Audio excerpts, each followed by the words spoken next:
It is Tuesday evening. What time is it, Janet? Almost 10 p.m. And Miss Helen just came back from work. I did. I'm sorry. We were supposed to meet at 8 p.m. I'm the worst. It's okay. It was a struggle getting away from your office. It was. It's been tough. I know. I'm sorry, guys. This is like the worst. I literally am like sitting in my own TMI, but I am currently menstruating. And I am sitting... Hello, being a woman. Yes. Sitting in my own pool of blood right now because I didn't have time to change out my tampon. Yes. And so what I had to do was I went to the bathroom, realized that I had my period. Oh, you just so started? Then, no. Yeah, I did. That's so then worst. I took a wad of toilet paper and just like put it under, That's a temporary makeshift pad. It is. It's a pseudo pad for the moment. And then time passed by and that has become my pad. And now I'm sitting in it. So this is what happened. She hasn't even changed over work clothes. She's in her. You know what? I zipped down my skirt and zipped down my skirt, got comfortable, and let's go. And she's sitting on a cloth chair, you guys. So by the end of this episode, we'll see if there's any stains on it or anything disgusting. Is this too much? Did we delete this part? I hope No. If there are any guys listening, I hope we're not turning you off. No, this is what ladies have to go through when we have our period. Yes, this is real life stuff. I'm sitting on my foot so it doesn't on the chair in case. Okay.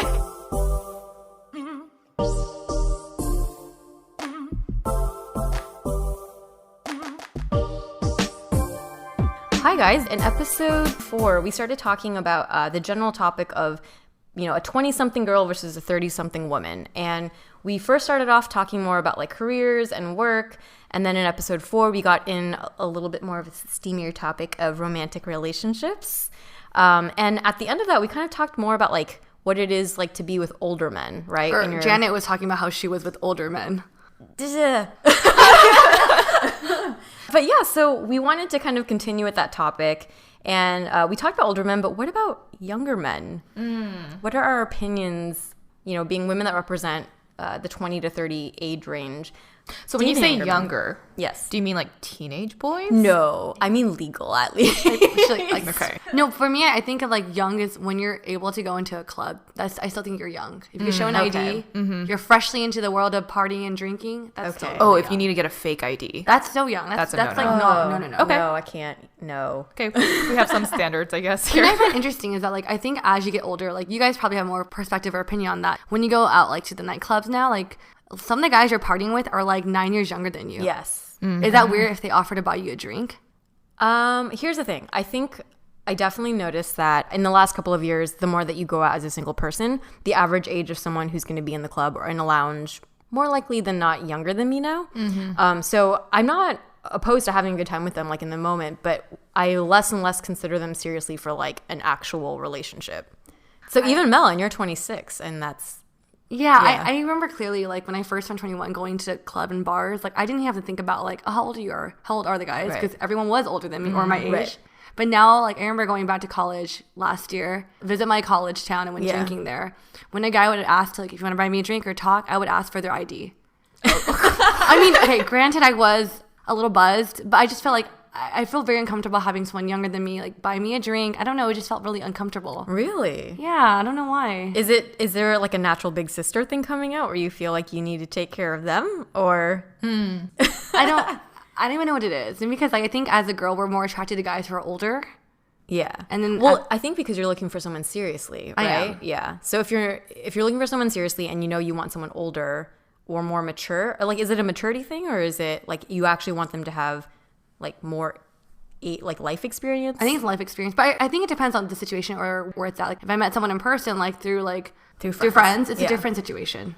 Like I'm not gonna lie, I dated someone younger in college. Yeah. Well, how much younger? 3 years younger. Okay. But it was weird because I think it was such a taboo thing in college because you had a title like freshman, sophomore, junior, senior, Right. right? More pronounced. Yeah, it was so weird. And at that time, I still get called cougar to this day from Really? my friends in college because they were there experiencing everything with me. I was a senior and he was a freshman. Oh. See, I feel like it like to your point, Jenna, I feel like it's more pronounced when you're in college. Yeah. But I think the further, like when you're in your mid-20s or Wait, that means a little he was- later, it doesn't matter as much. But in college, that does seem like a big difference for. Oh my God, someone who Janet's dated judging freshmen. me right now. No. I just light bulb like freshman. So was he was not legal then, and you were legal. Oh my God, I just contradicted myself. It was okay back then. So he could go to a strip club. That's it. Yeah, he couldn't go to the bars with me. That's buy why a it was so lottery weird. ticket. He was a little underage. But his maturity, he was really mature for his age. Right. Like back then, I mean, you could say it now, like I looked at his potential. I mean, I feel like that's a pretty general thing for, like, when you're younger and you date, just because girls tend to mature faster than guys. Like, that's a pretty common thing. And yeah, I guess as we get older and you're looking for a more serious, like, permanent relationship, at least for me, I found, like, I am a lot more attracted to someone who has more life experience. And I agree that, like, maturity isn't always correlated with age. I feel like I've met a lot of younger guys who are, like, if you look at for the things on the checklist, like where they are in life, are they financially stable? Do they know where they're going? Do they have good values that match my values? Sure, you can have that, but, like, the experience of, like, the life experience, I feel like that is something that, like, only comes with age, and it's really hard for me. You know, we're at this age now where we're looking for something long term, or I think knowing you guys that, you know, other girls out there our age maybe want to play around a little bit more, but all of us are looking for something serious, and we want to commit, you know, to something big. Right. Speaking of big commitments, we joke around with Helen all the time because... What just happened recently, Helen? Your sitting in lease ended.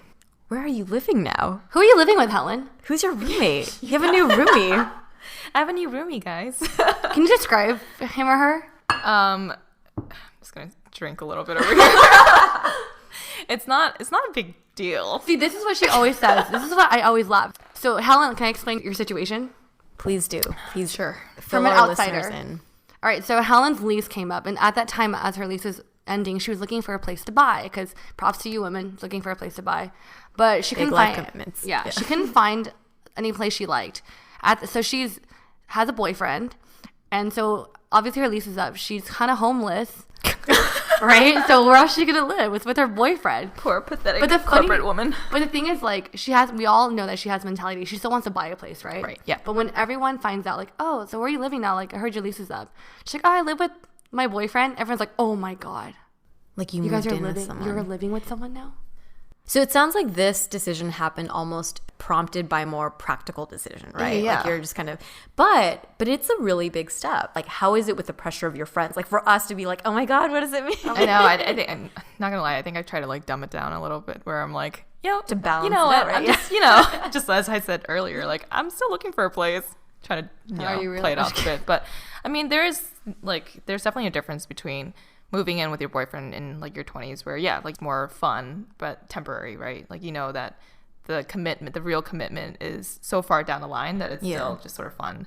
And now, there's more like seriousness to it. But I try to still not make it so serious, because I feel like when you do, then you put too much pressure on the relationship, and then I don't know. There are things that come up during, especially like living together or whatever, where you're like, oh, like that's one thing that I can't ever live with, and that becomes like the crux of your relationship, right? Has there been? But like you, any like, I guess like qualms or like things about like things that are bothering you particularly.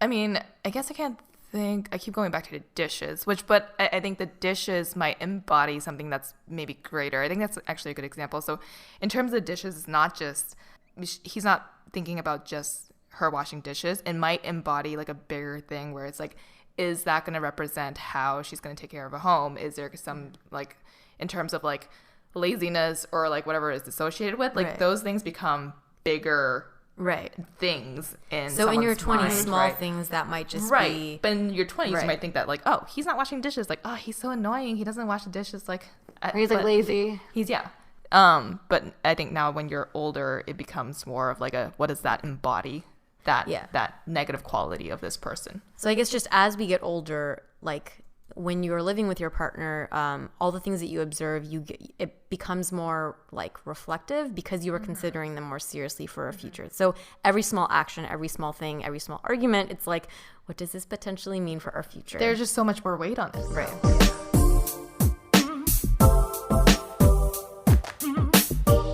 All right, so another thing I noticed in my 20s when I hang out with Janet and Helen is like, wow, they're at the age where they're actually buying a home.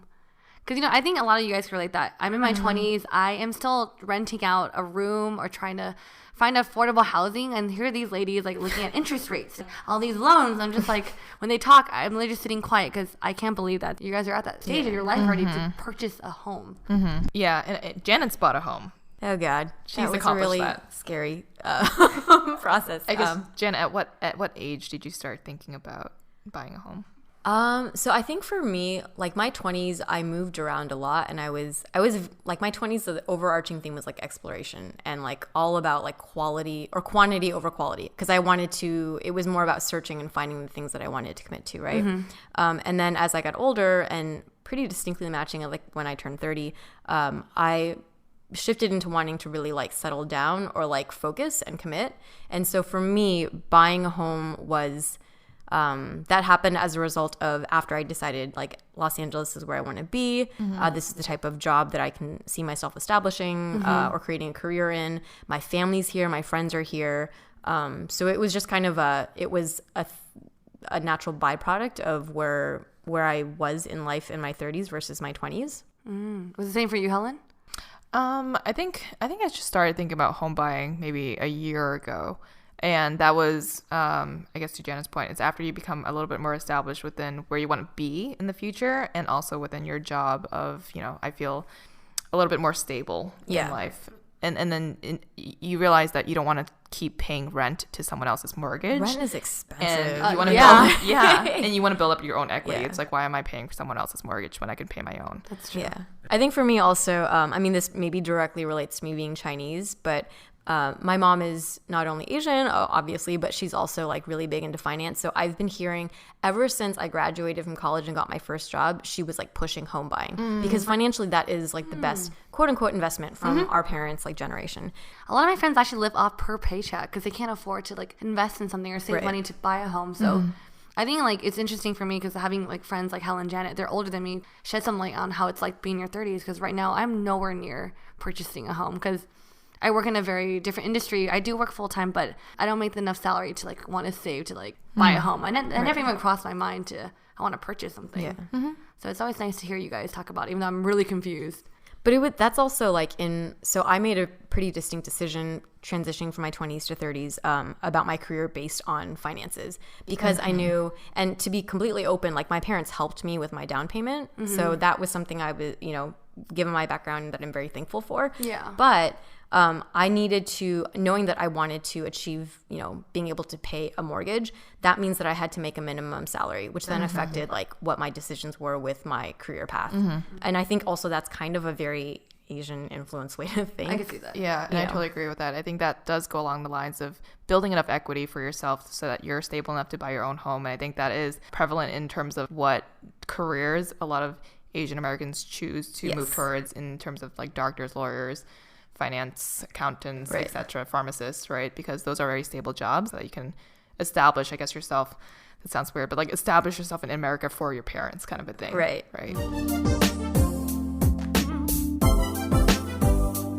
I think one last thing we want to talk about is, I think being a woman, one difference in your 20s and 30s is that as I'm approaching 30, I have people telling me, Mel, you got to freeze your eggs. And for me, I'm just like, yo, let's take a pause on this, because I'm not even dating someone. So why didn't you think about freezing my eggs?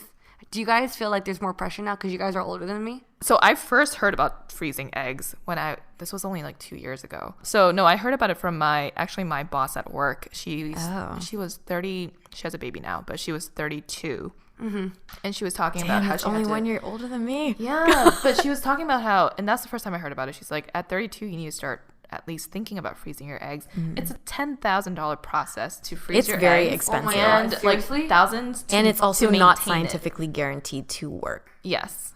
Yeah. But it messes with your body because you're injecting all these hormones into your body. So she was like freaking crazy at work. Yes. It's crazy that that's very soon for us. And I had not thought about it until 2 years ago that was a thing that needs to be considered. So I'm 31, and I would say, 2 to 3 years ago, some of my friends that were in the San Francisco area, and particularly ones that were in very like high stress industry or like jobs or careers like in medicine, where they just don't really have time to meet people, or they really want a family or something, like they would more seriously consider it. I listened to the conversations, and I was a little bit like, I felt a little distance from it because I saw everyone else was kind of like going through this like freak out, like, oh my God, we need to do this. Like, what if I don't like meet someone and I don't get pregnant and my fertility goes down? I still feel like generally if you're fairly like healthy, I think it should be okay. I don't think you should worry until you're like mid-30s. And I do think that there was a large like outspread of just like it was kind of a trendy thing. And I think a lot of people kind of flocked to it or like thought about it because of that. And to Helen's point, it is really expensive and it isn't proved to medically work all the time. Just like in vitro is incredibly expensive and it doesn't always, I mean, I'm also not, I can't speak to it from like direct experience. It's mostly just like what I've heard from other people. I think I will start feeling pressure in like 2 or 3 years, but right now I don't feel pressured. Yeah. Age-wise, I'm just looking this up on Google right now. Yeah. Just so you don't get false information. I think you should be freezing your eggs before 38 is when people say. Yes. You don't, like medically, it's not until your later 30s that it really becomes like statistically a higher like problem. Well, also like your experiences with knowing people that have considered the process or have done it, has there been like a cultural like divide or pattern that you've noticed? I've never heard of it from like my Asian friends. Yeah. So my boss, she's white, and she's the only person that I've actually ever heard of it from, other than like podcasts, which are also from white people. But I've never heard of it from Asian people. Well, I heard it from my Asian American friend. She wants to get married and have kids at a very young age. So the fact that I didn't and didn't think about it was really like, oh my, shocking to her. That's actually like, no, you gotta freeze your eggs. But I was like, but I don't want to get married or have kids anytime soon. I don't see a rush to do it. But I think she grew up in a her community specifically wants to get married at a young age, have kids right away. I think it just depends, like, what is your upbringing? Like, what is your timeline? Yeah. That's what varies. And so I'm looking at this article that says prime reproductive years, a woman's early 20s and early 30s. Yes. That's scary. When? A woman is born with all of the eggs she will ever have. Did you guys know that? By the time you're when you're born, you have all the eggs that you will ever have. And over time, they diminish in number and cellular integrity. This decline explains why a woman in her 40s has only a 5% chance for becoming pregnant each month. That's scary. But I think in general, I think with egg freezing, it really depends on where you're at with your life. Yeah. And like how your timeline really. Like I think some girls want to get married young and have kids, then you think about this more. For me personally, in my 20s, it hasn't crossed my mind. It hasn't crossed your mind, yeah. And I guess it's crossed like mine and Janet's mind. So this is something that we have to start thinking about. Right. I mean, this episode, I feel like we talked about a lot of different things, from dating younger men to big commitments like moving in with a partner, buying a home. We scratched the surface of like freezing our eggs, which kind of leads into things like babies and, precursor to that, weddings. So we sound so scared. Yeah, so just that's a small preview of some of the things that we'll talk about in some of our future episodes. But this wraps up for us, the focus on just kind of thinking about our 20s and 30s and some of the big life topics that we deal with. All right, thanks you guys so much for listening. We'll hope to catch you guys on our next episode. Thanks for listening. Bye.